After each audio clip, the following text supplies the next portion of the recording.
12 स्कंध, 335 अध्याय, 18,000 श्लोक का वर्णन करते हैं व्यास जी। अब वे तृप्ति हो गई, वाह, अब इसके बाद कुछ नहीं रहा, बहुत आनंद आया। कभी कभी आप पूजा पाठ करते हैं तो आपको बहुत आनंद आता है, अच्छा मौसम लगता है, वाह बहुत सुंदर। और कभी कभी तो मन बहुत बिखरा हुआ था। अच्छा, जो भक्त होते हैं यदि वो भजन न करे तो उनका मन कुछ अजीब सा लगेगा कि जैसे मैंने कुछ किया ही नहीं, मेरा कुछ खो गया है क्या, ऐसा लगता होगा। और जिनका अभ्यास पड़ गया है उस प्रातः काल उठ करके वो अपनी नित्य संध्या अवश्य करते हैं, तब उन्हें लगेगा हाँ अब ठीक है। और जिस दिन संध्या नहीं करें, देखो उनके पूरा जीवन उनकी ऐसा लगे खलबली मची हुई है, उनका मन ही स्थिर नहीं रहता।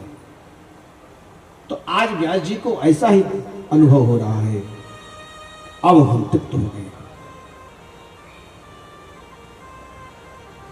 अब एक समस्या फिर आ गई व्यास जी के पास कि इतना सुंदर ग्रंथ मैं पड़ोसों किसको, इसके योग्य कौन है। यदि बहुत कीमती वस्तु आप किसी साधारण व्यक्ति को दे दोगे, उसका कीमत नहीं समझेगा, न जाने क्या कर बैठेगा। इतना बहुमूल्य बड़ी इस कीमत को, इस वस्तु को हम किसे प्रदान करें। याद आया कि मेरा पुत्र सुखदेव वह इसके अधिकारी है, लेकिन फिर बीच मन में यह विस्मय होने लगा कि यदि हम अपने पुत्र को दिए तो समाज में इसका प्रादुर्भाव फैलेगा। देखो देखो व्यास जी को, क्या इसके अधिकारी हम नहीं थे? जीवन पर्यंत हमने सेवा किया आश्रम का, और अपने पुत्र को आश्रम का महंत बना दिए, उपाधिकारी दे दिए। ऐसा भी होता है कहीं कहीं। उसके अधिकारी कौन? जो उसकी योग्यता हो। तो व्यास जी ने सोचा कि यदि हम अपने पुत्र को देंगे तो समाज में इसका गलत दृष्टिकोण होगा, लोग मुझे गलत दृष्टिकोण से देखेंगे, इसलिए इसका परीक्षा होना चाहिए। एक युक्ति लगाई व्यास जी ने। क्या?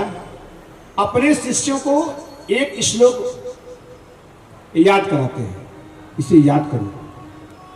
याद कर लिए गुरु जी, अब क्या करें? अब याद कर लिए तो जाकर के जो हमारा पुत्र सुखदेव बैठा हुआ है उसके आस पास में गुनगुनाओ। गुनगुनाओ जैसे आप लोग राधे राधे बोलते हो। यदि बगल में कोई सो रहा है तो थोड़ा धीरे से कान के पास में बोलेगा राधे राधे, तो उठ जाएंगे, बोले राधे राधे। तो सुखदेव जी को जगाने के लिए व्यास जी कहते हैं थोड़ा नजदीक में राधे राधे कहना, ताकि उन्हें सुनाई पड़े। तो इस श्लोक को जाकर के गायन करते हैं शिष्य। बरहा पीड़म नटवर वपु कर्ण्यो नटीर कारणम बिभ्रदवास कनक कपिसम वैजयन्तीं च मालां रन्ध्रानवेणो रधरसुधया पूरयन् गोपवृन्दै वृन्द्यारमणं स्वपदरमणं प्रावि सदगीतिकीर्तिः प्रावि सदगीतिकीर्तिः। आहा, बड़ा पीड़म नटवर वपुः कर्ण्यो कर्णिकारम। ऐसा नट जो नटों में श्रेष्ठ, कनेल का फूल लेकर कभी इस कान पे रखता, कभी इस कान पे रखता, टेढ़ी टांग वाले, इतना चंचल, इतनी चंचलता इसके अंदर।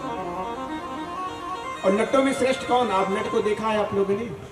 जो नट होते हैं वो नटों में भी श्रेष्ठ, नटवर लाल। और वैजयंती का माला पहने हुए वैजयंती, और इतना सुंदर मुस्कान, मधुर मधुर बंसी बजाते हुए अधरों पर ऐसा मन चला, भगवान कहाँ मिलेंगे। चलो चलकर देखते हैं। खड़े हो गए, भैया और सुनाओ श्लोक। नहीं नहीं, मुझे इतना ही आता है।